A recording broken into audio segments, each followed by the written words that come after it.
Here is the summary of the story, The Sound of Music, the Shehnai of Bismillah Khan. The Shehnai originated from a shrill, unpleasant instrument known as the pungi. According to the story, the pungi was banned by Emperor Aurangzeb. An enterprising barber decided to improve upon the pungi and make it melodious. He then played the improved instrument for a royal family who were impressed. The word nai means barber, and since the instrument was played in the Shah's chambers, it was called the Shehnai. From a noisy instrument, the Shehnai evolved to become an auspicious fixture at weddings and ceremonies. However, the Shehnai was popularized on the classical music stage by Ustad Bismillah Khan. Ustad Bismillah Khan was born to a family of renowned Shehnai players in Dumrao, Bihar.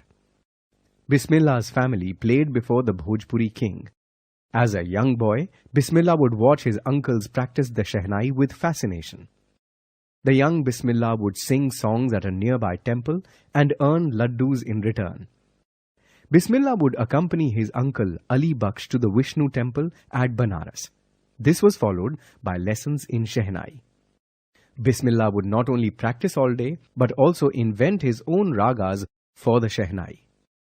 When he was 14, Bismillah and his uncle performed at the Allahabad Music Conference. Their audience included Ustad Fayyaz Khan, one of the greatest vocalists of the century.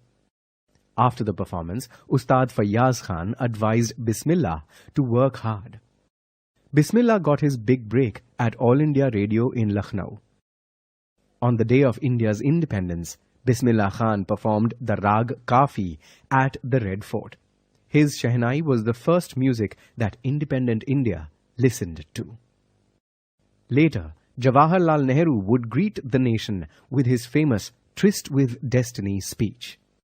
From then onwards, Bismillah travelled the world, delighting the audience with his Shehnai music.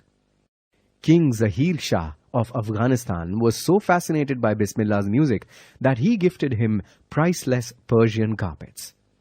Vijay Bhatt, a noted filmmaker, was so inspired by Bismillah's performance that he named one of his movies after the maestro's favored instrument. He was also the first Indian to perform at Lincoln Center Hall in United States of America.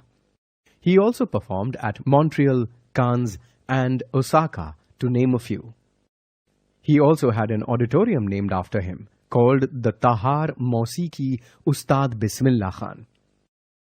He also won national awards like Padma Shri, Padma Bhushan, Padma Vibhushan, and the Bharat Ratna, India's highest civilian award. On receiving the Bharat Ratna, Bismillah asked people to teach children music, Hindustan's richest tradition. He remains deeply attached to Banaras and Dumrao. Even partition could not make him leave his beloved Benares. He is an exquisite example of India's rich cultural heritage and diversity.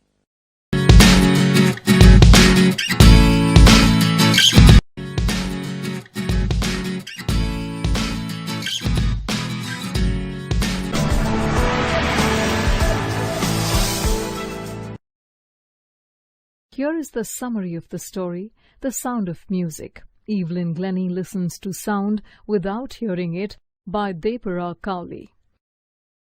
It was rush hour at the underground train platform. A slight, nervous-looking girl stood on the platform.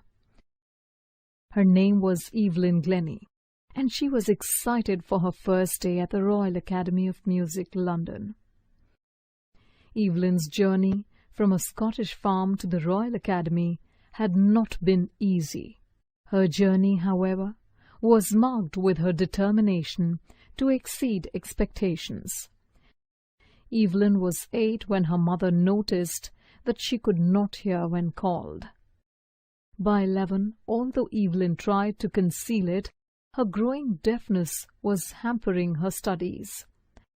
At the advice of Evelyn's headmistress, her parents took her to a specialist. Glennie was diagnosed with nerve damage, which would impair her hearing permanently. She was advised to wear hearing aids and attend a special needs school. Even though the future looked bleak for Evelyn, she was determined to lead a normal life. She decided to go back to her previous school and pursue her interest in music.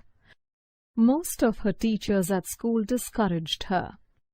However, one of her teachers, Ron Forbes, noticed her potential. He became her mentor. He tuned 2 drums and asked her to sense their music differently. That's when Evelyn noticed that she could feel the vibrations of the drums through different parts of her body. She could feel the higher drum from the waist up and the lower drum from the waist down. Ron Forbes's novel method helped Evelyn open her mind and body to the sensation of music. James Blades, a master percussionist, believed that this ability of Glennie to feel music is what enables her to play music so beautifully. During performances, she goes barefoot to feel the vibrations of the instruments. Evelyn combined her talent for music with sheer determination and hard will. During school, she toured the United Kingdom with a youth orchestra. She then auditioned for and joined the Royal Academy of Music in London. She also graduated from the Academy with top honours and awards. In 1991, she was awarded the Royal Philharmonic Society's prestigious Soloist of the Year award. Through her success, she has brought percussion to the forefront of the orchestra. Her journey has been called heroic by many, but Glennie believes it to be a normal result of one's determination to achieve one's goals. Other than music, Evelyn is also skilled in languages. She can also hold a conversation with a person by only reading their lips. She also spends her free time giving concerts in prisons and hospitals. She also teaches music to children. Because of this, Anne Ricklin of the Beethoven Fund for Deaf Children calls her a shining inspiration for deaf children. She is an inspiration, thus inspires others to chart a life destined for greatness. She also gives pleasure to millions through her music.